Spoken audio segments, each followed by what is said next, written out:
today is our 7th anniversary. It has been 7 years since we said we do.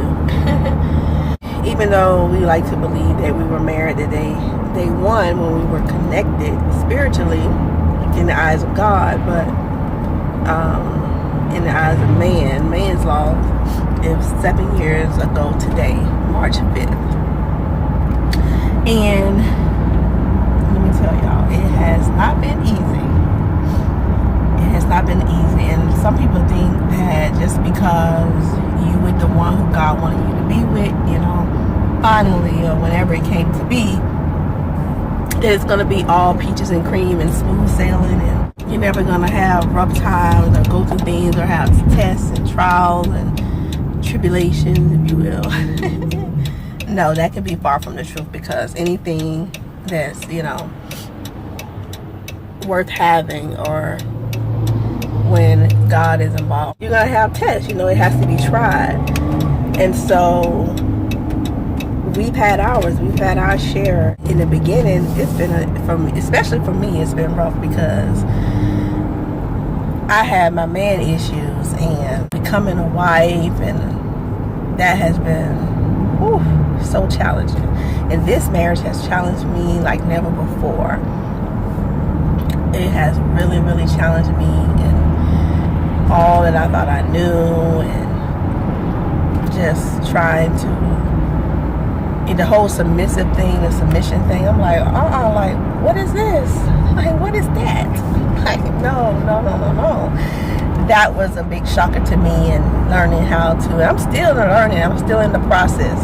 Don't get me wrong now, I haven't made it, I haven't arrived, but I am further along than I was, and my husband will attest to that. I have come so far, and to God be the glory for that. But it has been a process, and it's been challenging, and, you know, learning these things within the marriage. I'm like, Lord, why you just didn't wait till I was ready? Why I had to just go through all this, and why I had to put him through all this? But you learn that sometimes you just can't question God, and God has his reasons. He knew that this is what I needed to get me to where I needed to be. So he knew that he would challenge me in all the right places.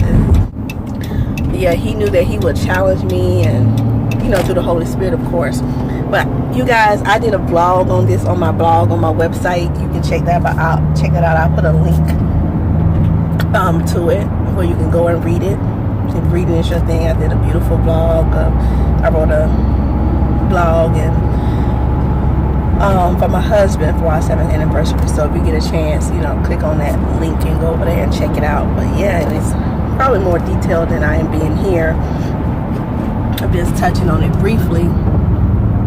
But marriage overall is a beautiful thing, especially when it's a God union. When God brings two people together, he said, let no man put us under, no man separate, that including yourself. So we sometimes can be sabotagers ourselves when it comes to different things, where normally you would expect somebody from the outside to come in and sabotage it, but you can sabotage it by your actions, by your behaviors, by your non-willingness to submit or to be communicative, or whatever the case may be. You know, it's a lot required from both parties, and not just one. And these are things that I've learned along the way, and I tell you, but when it's good, it's good. Thank God it's more good than bad. The good outweighs the bad. And I don't really say bad, it's just frustrating times, or those things that, you know, about each other that can kind of get on your nerve or nag you, or you be like, oh man, I wish he would do this, or I wish he would that, or whatever. And you know, it's wise, you know, the Bible even say about those nagging wives, you know, how we can be. So it's a learning process, you know, learning to just say, okay, be humble. You know, humble yourself, and be the first one to apologize, even when you may not be necessarily wronged, and being able to communicate and go to the other one and express yourself and what you're feeling, and learn. And one of my big things was learning how to talk to a man. learning how to go to a man, because men, even though they are macho and all that kind of stuff, they're very sensitive, and you have to be careful how you talk to a man. And God, with God, you know, in order and how God has designed it, you need to be careful how you approach, you know, God's man, his man. And same thing, he needs to be careful how he approaches you, the woman, how he comes to you. He need to come correct as well. But as a women, we sometimes, we just think with our mouths, before our mind, you know, our mind can catch up with what we've said. We've already said it before we thought about it, and we can, you know, just shooting and then ducking, you know. And so we have to be careful how we speak to our men of God, how we come to them, you know, coming in reverence and honor and respect, you know, and how be careful how we word things. And, you know, people can receive things better if the approach is right. And so I've learned that. My husband has taught me that, you know, and he's just been so wonderful. He's been a great husband in spite of me and my mess, my stuff, my daddy issues. And yeah, so I'm so thankful for 7 years and 2 beautiful girls out of the 7 years, our 7 years together. And yeah, I'm so grateful. I'm excited. I'm so excited too when we're finally able to release the greatest love story ever, and how it came about, how it came to be in its entirety. We've shared some of it, bits and pieces here and there, on conferences and stuff like that through our ministry. But I'll be so glad. I can't wait till we're able to share it in its entirety, and how we know and how God has shown us how we'll be able to share it one day. So that'll be super cool.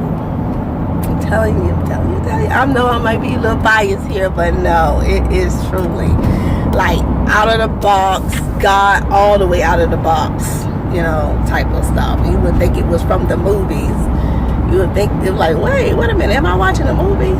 No, in the flesh. But yeah, and it's so funny because we think that we got a hold on God or handle on God, or we know how God's going to do something, but we don't. Trust me, we don't. And sometimes we're missing because we're so stuck here in what we've seen and how we've been taught, you know. But hey, that's why you have to know.